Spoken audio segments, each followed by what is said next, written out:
لاہور سے کسی نے پوچھا ہے جی شادی نہیں ہو رہی ہے، میں لاہور سے ہوں، مجھے شادی کا بہت شوق ہے۔ ظاہر ہے لاہور سے کھجے سجے کے پائے اور کھجی کے پائے کھاؤ گے تو شادی کا شوق تو ہوگا میرے بھائی۔ لاہور کے لوگ ویسے بھی بڑے صحت مند ہوتے ہیں۔ کہتے ہیں جی میں لاہور سے ہوں، مجھے شادی کا بہت شوق ہے لیکن ہو نہیں رہی۔ ایسے بہت سارے لوگ ہیں جن کو بہت شوق ہے لیکن نہیں ہو رہی ان کی، تو آپ ٹینشن نہ لیں۔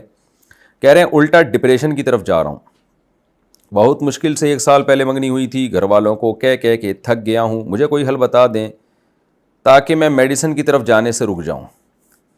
اس زمانے میں جو گھر والوں کو سے کہہ کے شادی کرواتا ہے وہ بہت بڑا بے وقوف ہے۔ گھر والوں کو آج کل بیٹوں کی شادی میں تو سرے سے کوئی دلچسپی ہوتی نہیں ہے، تو اگر کوئی بیٹا چاہ رہا ہے کہ میرے ابا اماں میری فوراً شادی کر دیں تو ہاں 40 سال کے آپ ہو گئے ہو تو پھر فوراً شاید کر دیں، یا 45-50 تک کے ہو گئے ہو، بال سفید ہو گئے ہیں آپ کے تو شاید کر دیں، پھر فوراً کر دیں گے، اس بات کا امکان ہے۔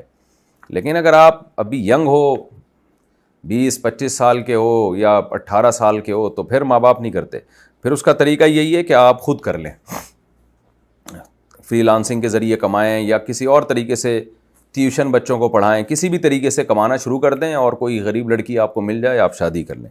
اس نیت سے کر لیں کہ جب پیسہ آئے گا تو پھر کسی مالدار سے بھی کر لیں گے۔ تو یہی ہوتا ہے میرے بھائی، اسی سے آپ کی ڈپریشن انشاءاللہ ختم ہو جائے گی۔ دوسری قسم کی ڈپریشن شروع ہو جائے گی لیکن یہ والی ختم ہو جائے گی۔ تو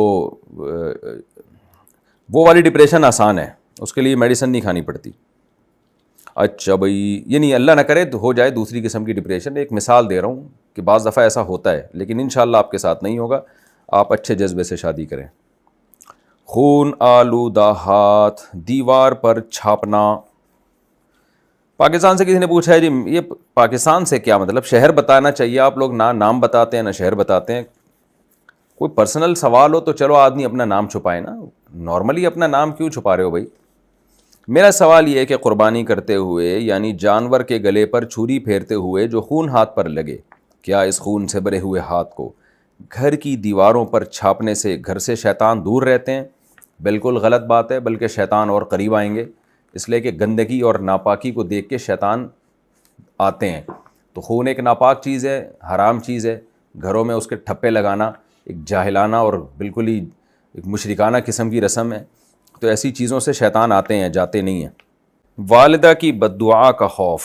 انڈیا سے کسی نے پوچھا ہے مفتی صاحب میری والدہ ہمیشہ میری کامیابی کے لیے دعا کرتی ہیں لیکن بعض اوقات وہ مجھ سے بہت ناراض ہو جاتی ہیں کیونکہ میں اعلیٰ تعلیم حاصل کر رہا ہوں، میرا ہر کام میرے موبائل پر ہوتا ہے، لیکن وہ سمجھتی ہیں کہ میں موبائل استعمال کر کے وقت ضائع کر رہا ہوں، اور جب میں بحث کرتا ہوں تو وہ مجھ پر لعنت بھیجتی ہیں تم کامیاب نہ ہو وغیرہ وغیرہ۔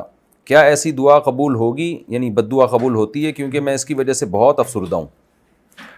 دیکھیں آپ کوشش کیا کریں والدہ کے سامنے موبائل استعمال نہ کریں، حتی الامکان والدہ کی مرضی پہ چلنے کی کوشش کریں جہاں تک آپ کے میں استطاعت ہے۔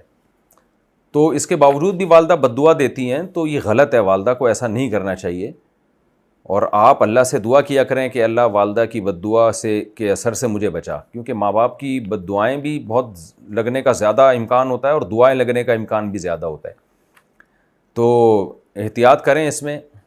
اپنی کوشش کے باوجود پھر مائیں اگر بد دعا دے رہی ہیں تو اللہ سے امید کی جا سکتی ہے انشاءاللہ وہ بد دعا نہیں لگے گی، لیکن آپ کی والدہ کو بھی سوچنا چاہیے، یا جتنی بھی مائیں ہیں، حدیث میں آتا ہے کہ خواتین جو جہنم میں جائیں گی اس کی ایک بہت بڑی وجہ ہے تکفرن اللعن، کہ لعن طعن بہت کرتی ہیں، بد دعائیں بہت دیتی ہیں۔ تو یہ صرف یہ آپ کے لیے خطرناک نہیں، آپ کی والدہ کے لیے بھی بہت زیادہ خطرناک ہے اگر وہ بد دعائیں زیادہ دیتی ہیں۔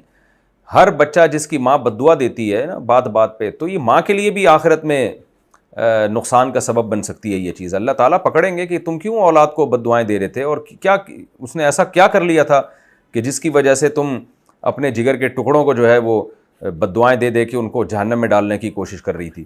اس لیے عورت کے لیے بہت خطرناک ہے کہ وہ اپنے اولاد کو بد دعا دے، تو یہ اس سے اجتناب کرنا چاہیے۔